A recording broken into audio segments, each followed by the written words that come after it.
So friends, real quick, thank you for mentioning that, Riley, and I gotta write myself a note. So you guys have been doing evals for your other classes, I'm hoping, right? Well, I'm gonna go figure that out. Okay, so quick 30-second introduction to evaluations of profs at COCC. No, I love them. No. I hate that ones you have to do them manually in class on a piece of paper. I fought for the online evals for years and they finally started doing it. Now here's what the problem is. It's how they're used. We'll get into it more in 244 because I have a big gripe with the data, how it's collected and analyzed. But the way it works contractually is the first 2 years you work here on the faculty, you have to get an eval done every single term. No, I love it. I love hearing what you guys have to say. Like, I beg you guys to do evals, and I beg you to be honest in your evals. That's how things like the rainy day coupons came to be. One student has an idea. You should have a get out of jail free card. You know, and then I have the same idea for my chiropractor. I'm like, this is kind of cool. Let's start doing this in class. I get so many good ideas. Optional quizzes, that was a student idea. I mean, you know, I love these ideas that students have.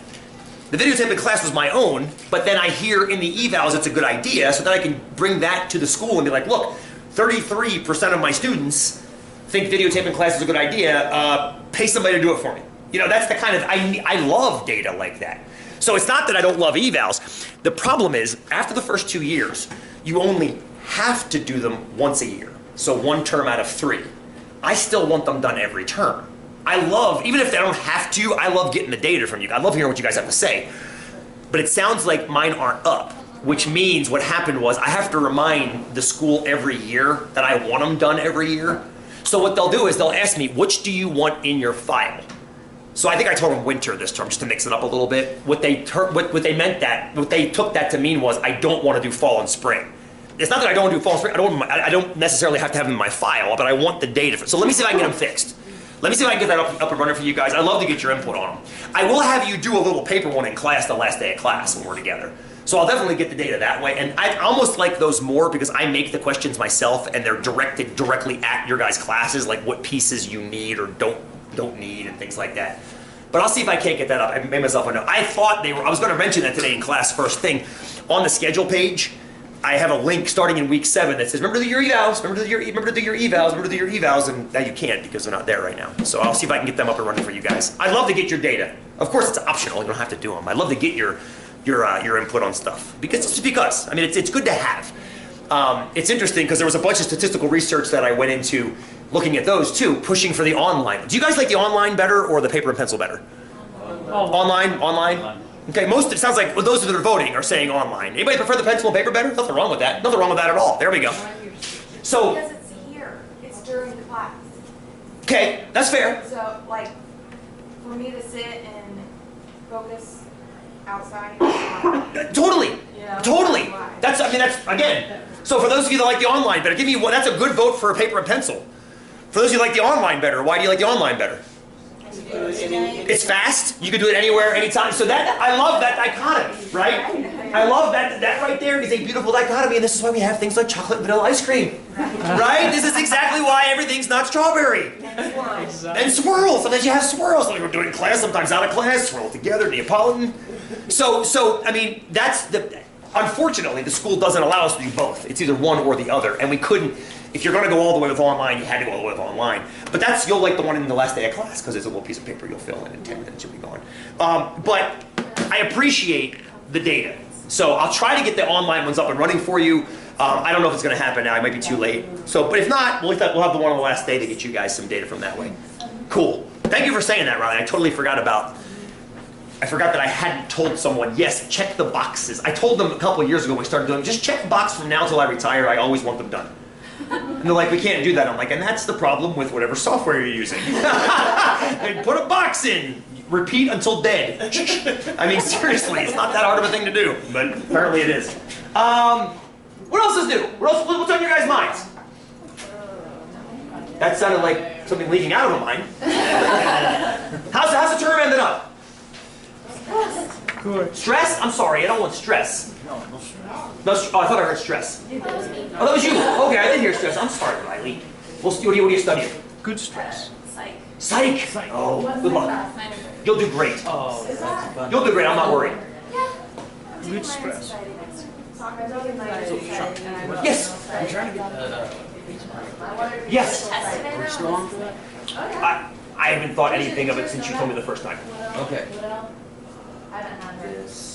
We'll come back to that. All right.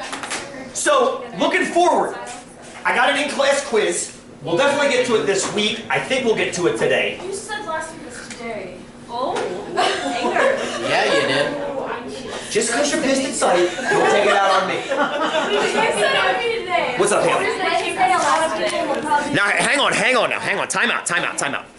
If we get to it Wednesday and you're not here, I'll email you a copy. You can do it and bring it in on Monday. okay. So you won't miss the boat if you're not here on Wednesday. I don't want to rush to get to this at the expense of understanding how to do it. Does that make sense? Now, I think we will be able to get to it today. I think. I'll stop complaining. Well, I mean, it's okay to complain. Guys, I understand. After the Blackboard fiasco, I understand that sometimes the upsetness is rooted in something else. So it's okay to be upset. It's totally fine. Totally get it. You won't be locked out from the quiz if you're not here on Wednesday, if we do it on Wednesday. So don't worry about that. I also have another one planned for next week, for the last week we're together. These last 2 weeks, I have 2 more weeks is all. All we're dealing with is bell curves. Until winter term. Oh, winter terms, yay! That's fantastic. But I'm just saying, like, 243 is almost done. It's kind of crazy to think about that. So, Well, then stop thinking about it. well, I kind of do, because we're going to keep going with it. But the idea is we're going to spend the rest of the time in something called the normal distribution, the bell curve. That's what we're doing today, Wednesday, and all of next week. Okay? It's all about the bell curve. It's all about where bell curves show up, how they show up, and how to measure things on them. So, anything else bothering you guys? I think we only have quizzes due this week, right? Yeah, fine. Just quizzes due on Wednesday. So you got... I'm trying to think of what's on there. There's a Pascal's quiz. It's, yeah, and the binomial distribution about alarm clocks. Alarm clocks, yes. Very, very straightforward one. Just a real quick, you hate alarm. I like that quiz, though, because as silly as the quiz is, I was going to make it about nuclear reactors, but I thought the alarm clocks were a little bit happier. The principle in that quiz is exactly the same as the principle of nuclear reactors' backup valves. Sweet. I mean, if you think about it, when nuclear reactors have meltdowns, that's bad. It's very, very bad. Things like Chernobyl, things like 3 Mile Island, it's bad. Things when like the tsunami hits Japan and Fukushima leaches into the ocean. Those are terrible, terrible things. So they put backup valves to protect radiation from escaping. Well, all those valves have a chance of working or not working. So you put more than one valve on to make sure that if one fails, the next one won't.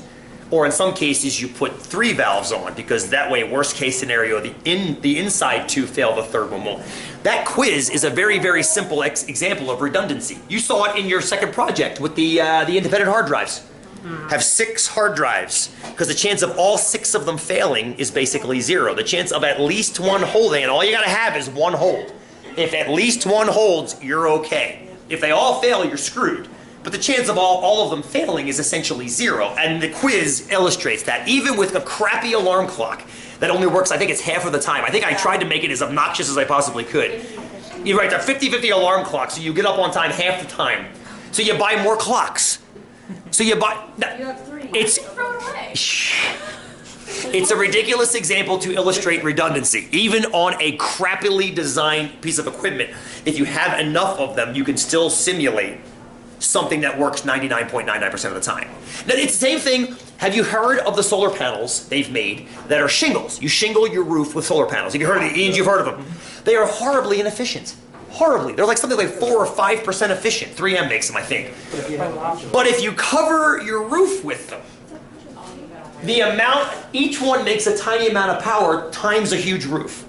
All of a sudden, you're making more power than a traditional solar panel will make. That's the same thing as redundancy quiz. It's the same exact idea of creating a system that works even when the individual components are faulty. Is that fair? Now, say that again, Faith. As a whole. So Riley, your question is great. Throw it out and get a good alarm clock. No. Your point was great. Throw it out and get a better alarm clock. But the case in point is, suppose the technology isn't there to get a better alarm clock yet. Like these 3M panels, they're only 5% efficient. The technology is getting better, but while it's here, we have to use it. Say that again. It's like what? You're saying quieter. I can't hear you anymore. I'm like in psycho. The sum of the whole is better than the individual parts. Oh, mathematically, in this case, yes. Because each individual part is only 50% only correctly works half the time.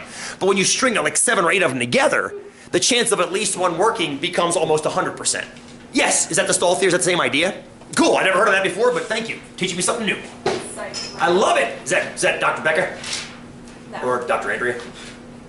Yeah, that one. Woodle, Yeah. as I call always her. call Woodle. Adrian. Yeah, she's wonderful. Adrian. I always call her Adrian. Adrian! Yeah, no, she's wonderful. The whole department, I love the whole I always call department. her Adrian. Let's get back into Math? our, yes. Well, I mean, we haven't really stopped talking about math. We were talking about the